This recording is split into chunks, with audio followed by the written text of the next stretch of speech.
So this one's going to be a little different than what I normally do. I'm not going to be doing a yard makeover today, but if you remember in my last video, I showed you my garden. And so I got thinking that everything's grown up so much in that garden that it's kind of taken over. Like the squash is taken over and the tomatoes taken over. And I got thinking, well, I wonder if you can cut them back.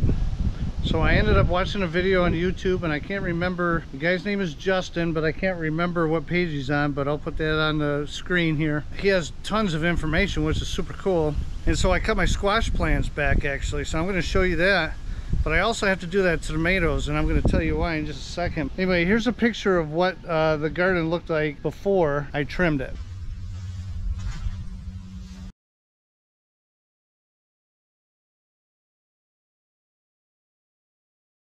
And here's what it looks like now that I've trimmed it some. You can see all the way in, and I'm probably going to trim it up some more. Well, you can do the same thing with tomatoes. Look how much water. It rained last night. This whole thing is sitting in water. It has been like a swamp back here, and it's not supposed to be. It's a yard, but it's just been raining so much. Anyway, what he told me is you need to cut all the, or what he said in his video, I should say, cut the leaves at the bottom and try to get your fruit to grow up. And so I actually bought some stake. I don't know, they're 6 feet long, and I'm going to stick them down in here for the squash anyway. You get the squash to be growing upwards, and then you'll get a better yield. All sounds weird. I know I'm normally a mowing guy, a mowing dude, if you will. This is going to be the first time I do this to some tomato plants, and I figured maybe you'd be interested to see it. So you're really supposed to do it when the bush is really young, but you're supposed to trim off stuff that's way at the bottom, because you don't want the leaves sitting in dirt. And to be honest with you, I'm having a hard time getting down there and seeing what I should be trimming. Here's one. The other thing that he was saying, and you can look up his videos, but the success of these plants is going to be getting good airflow in here. And here's another one that's going to come out. I can't even get to it hardly.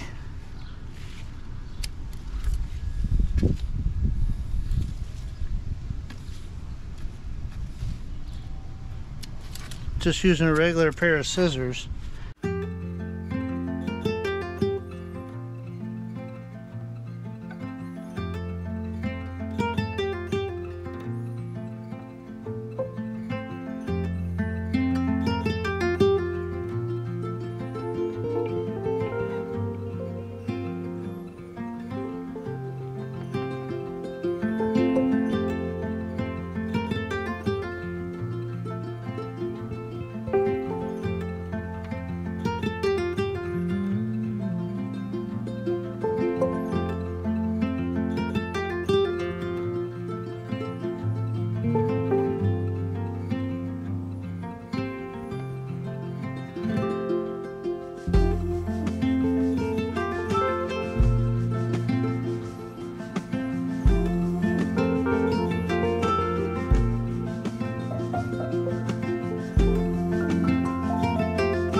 Okay, so this is where we're at on this one. You can see everything I trimmed off quite a bit. And it looks a lot better down there. Got these trimmed up more, so I got to stake these. From my understanding, you get the stuff away from the bottom, and then the leaves on the top are what shield the sun so that they don't get burnt. So they're going to get some sun throughout the day, but not a ton of sun, not full sun. You can see all of these are flowers. Those are going to be all squash, and there's going to be a bunch on that too. So now the problem with this one is this one grew so fast that I could push the whole thing over. What it did is this metal cage that's in here, it just lifted the whole metal cage right out of the dirt as it grew. I didn't catch it in time. So now I'm going to try to stake these. Now keep in mind, I'm doing this way too late in the season. This should have been done when these were small, maybe about this tall. Okay, that went all the way to the bottom.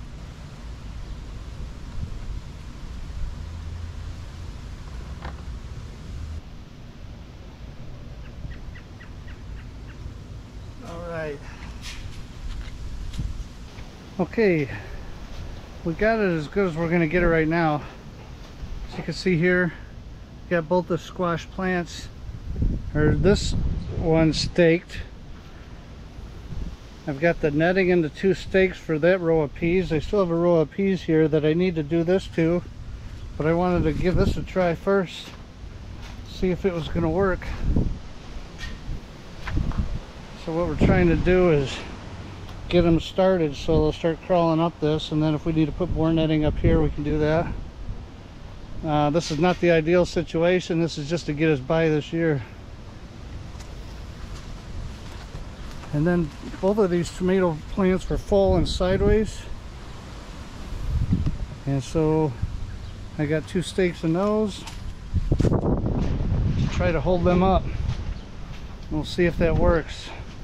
So that is it. Thank you for watching. Sorry if it was boring, and if you did watch the whole thing, kudos to you. Then it probably wasn't boring to you, and if it was boring to someone else, they left. So anyway, I'm looking forward to keeping track of this, and hopefully it grows well. Thank you very much for watching. Hit the like button, subscribe, leave me a comment. Just tell me what you think about this, or if I'm way off, or if you've done something different. Especially the peas, I want to find a good system for that, and I don't think this is it. But anyway, thank you guys for watching, and we'll see you next time.